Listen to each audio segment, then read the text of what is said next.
Halo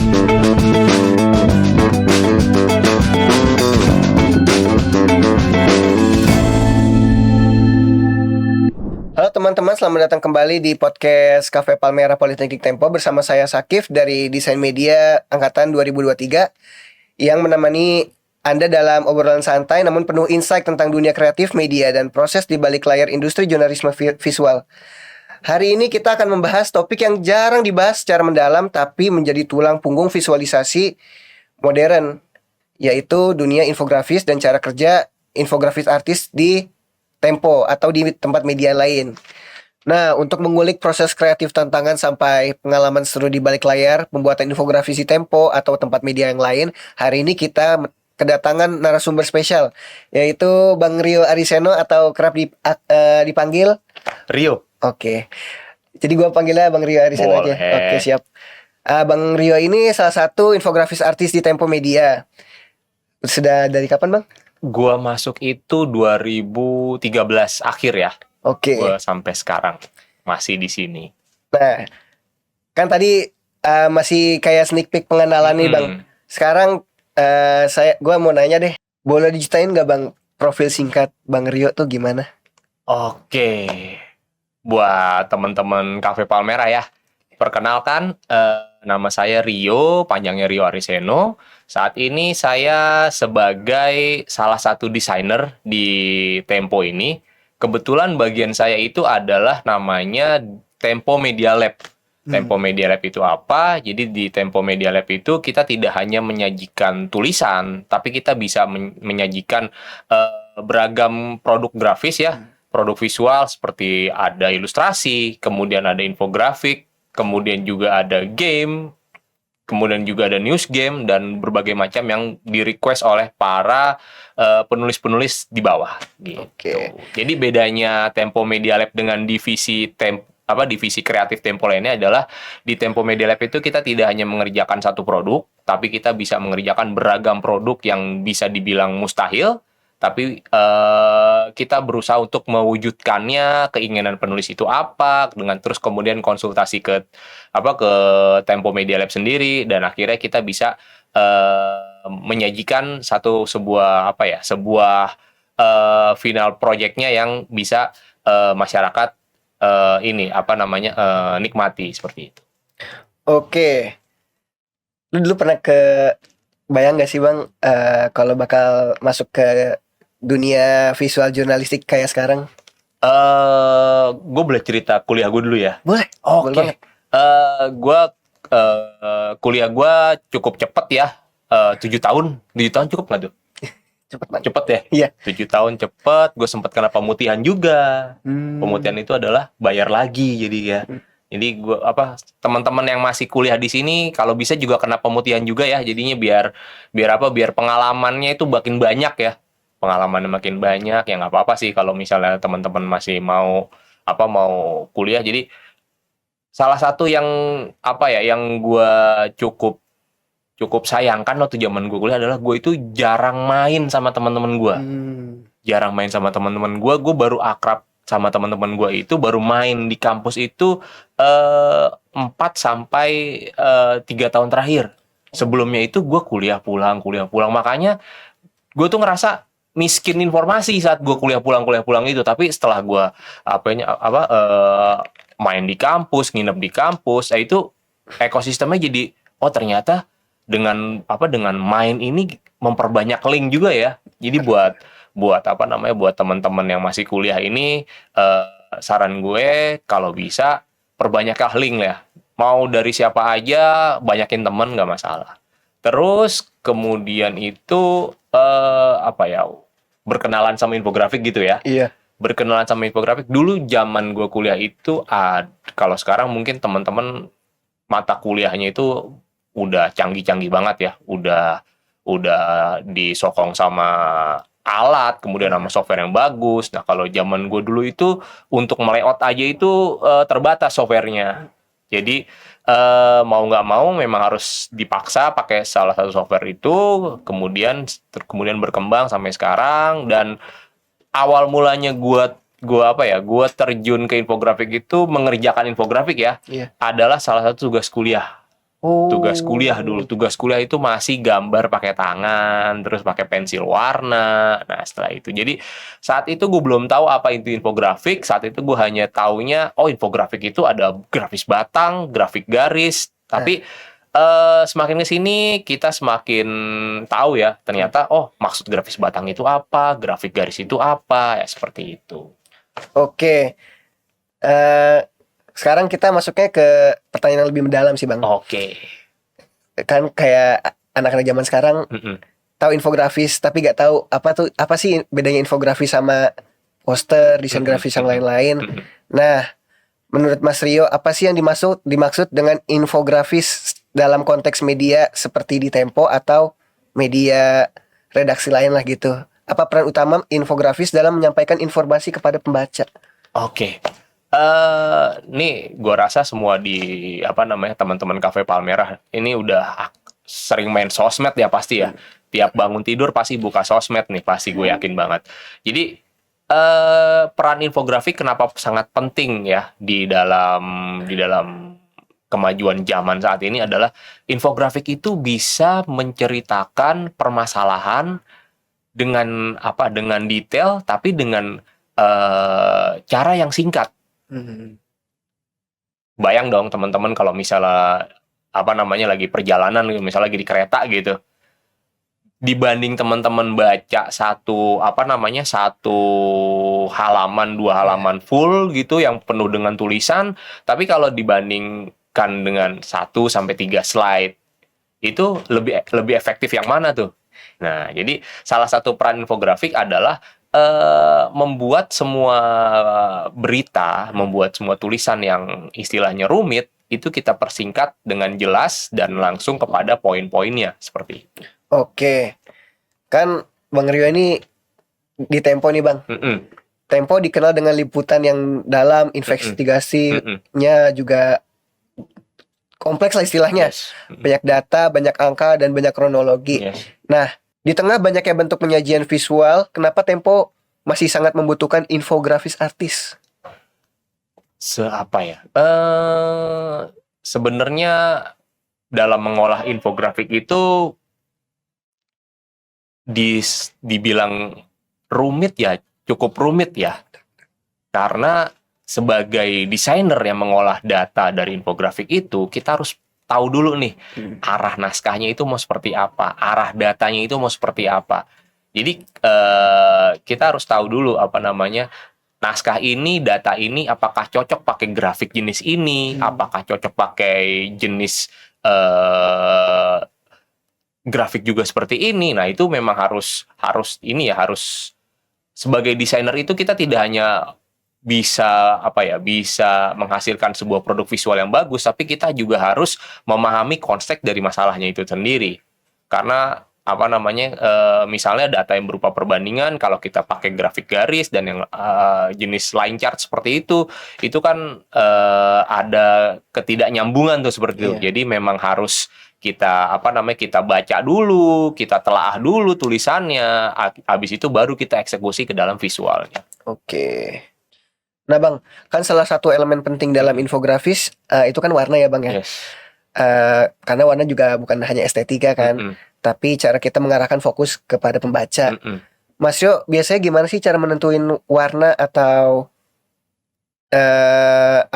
kayak warna gelap, warna hangat, warna dingin ke infografis di Tempo? Oke. Yang tadi gue bilang, kita harus pahami dulu naskahnya. Naskahnya itu misalnya tentang kejadian tentang korupsi gitu misalnya. Tentang korupsi adalah sebuah perbuatan tercela yang merugikan orang banyak. Dari situ kita bisa tarik lagi tuh, kira-kira warnanya apa tuh? Kan sekarang banyak yang di Google gitu banyak banget software-software untuk mengolah warna ya. Iya benar. Atau paling dasar juga kalau di sini kan gue yakin pasti teman-teman belajar teori warna ya. Belajar, Bang. Teori warna itu, kemudian juga ada psikologi warna juga ada kan? Ada. Nah, itu juga bisa dipakai untuk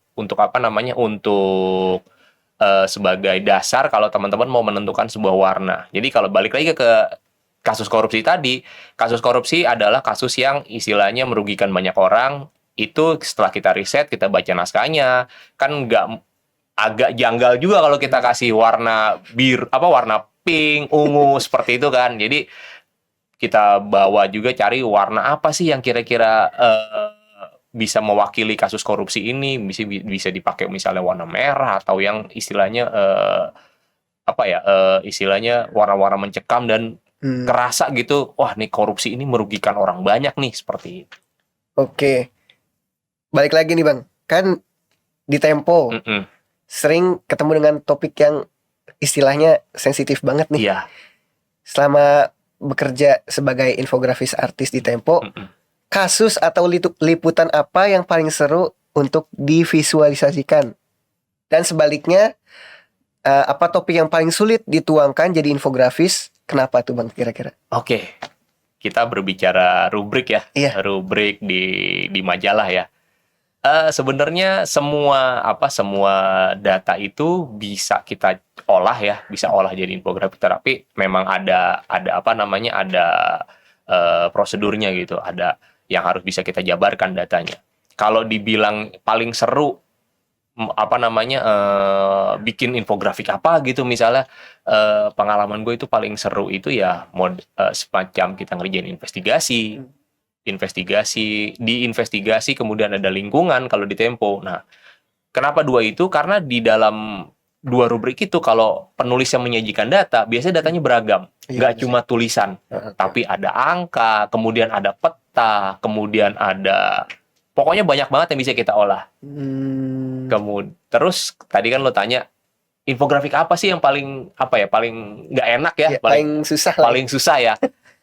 Infografik yang paling susah adalah infografik isinya tulisan semua.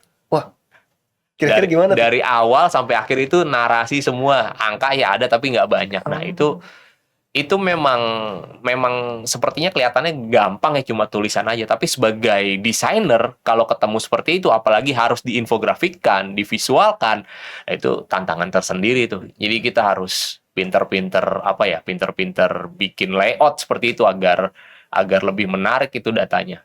Kira-kira sih seperti itu, Pik. Oke. Iya. Nah Bang, kan sebagai desainer nih Bang, pastinya Abang dari hobi gak kira-kira ini? Dari hobi? Enggak sih. Oh, enggak. Gue tuh suka gambar sih basicnya ya. Okay. Dari sekolah, dari kecil sampai sekarang sih masih suka gambar.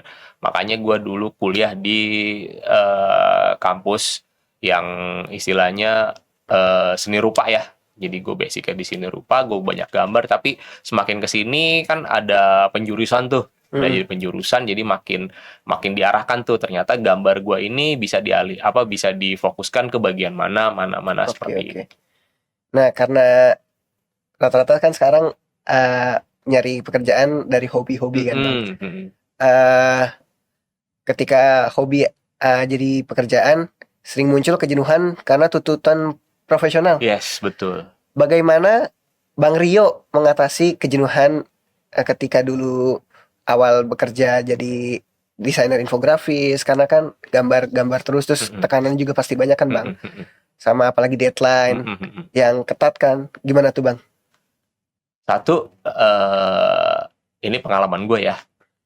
Setiap orang punya caranya masing-masing. Cuman kalau yang gue pakai sampai sekarang adalah satu, kalau misalnya udah nggak punya ide, udah nggak punya nggak punya semangat lagi kalau ngerjain, itu gue tinggal dulu, terus gue ngapain gitu, gue ngopi atau gue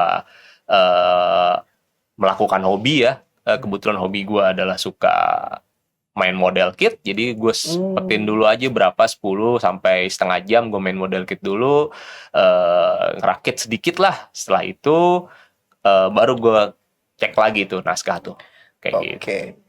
Oke, kan tadi Bang Rio menghilangi kejenuhannya dengan ngebangun model kit nih Bang. Kalau gue kan ngilangin kejenuhannya tuh kayak gambar yang di luar dari tugas lah, sambil dengar musik. Nah kira-kira pengaruhnya besar nggak sih Bang kalau buat Bang Rio sendiri? Kalau refreshing itu menurut gue perlu banget ya. Apalagi kalau masuk ke dunia kerja ya, gue rasa sih nggak cuma di dunia jurnalisme aja, tapi di semua hal tuh tekanannya pasti ada masing-masing ya. Yaitu apa namanya pinter-pinter kita dalam apa ya, dalam melatih ini kita aja, mengatur sisi jenuh kita, kapan kita harus istirahat, kapan kita refreshing, kapan kita harus kerja, kapan kita harus fokus.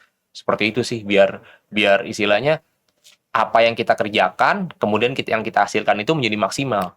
Jadi kalau misalnya lu udah pusing banget, tapi lu harus paksa kerja, itu pasti beda hasilnya kalau misalnya lu kerjain dengan situasi yang mood lu lagi bagus tuh. Iya benar. Nah, itu pasti hasilnya beda banget tuh, seperti itu. Oh, sama satu lagi.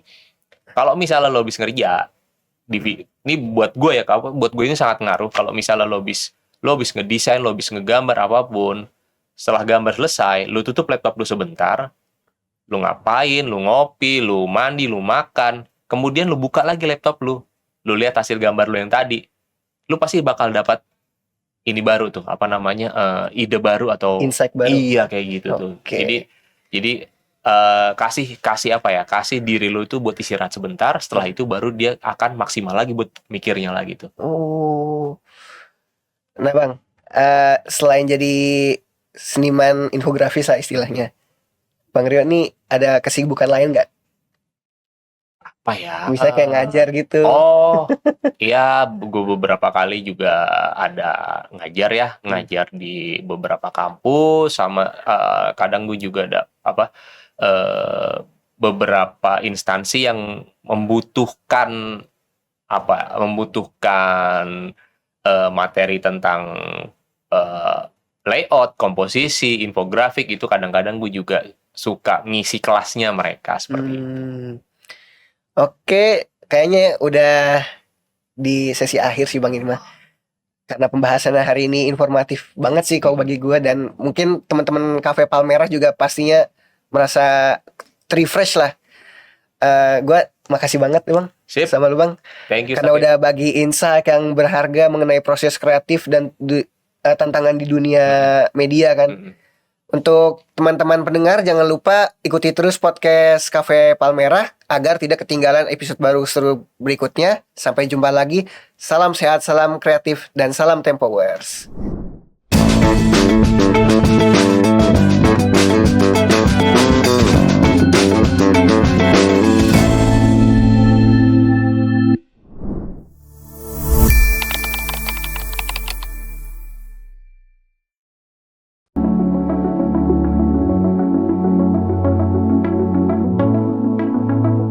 Di Politeknik Tempo, saya bisa langsung terjun ke dunia kerja bersama wartawan, desainer, atau bagian bisnis di Tempo Media Group. Interaksi langsung ini membuat saya lebih percaya diri dalam memahami penerapan ilmu di dunia kerja. Saya bisa lebih mudah mendapat pekerjaan, dan setelah lulus, saya bisa langsung bekerja di bagian sirkulasi Tempo Media. Saya Irwan, ayah dari Rafa Marica Kumaira, program studi Desain Media. Bagi saya, Politeknik Tempo adalah institusi yang dapat mengubah hidup anak saya. Sebelum masuk kuliah, dia sangat pemalu, tapi sekarang menjadi sangat percaya diri karena menguasai public speaking, teknik desain media cetak, dan desain sosial media. Ini yang membantu anak saya memperoleh pekerjaan sebelum dia lulus kuliah.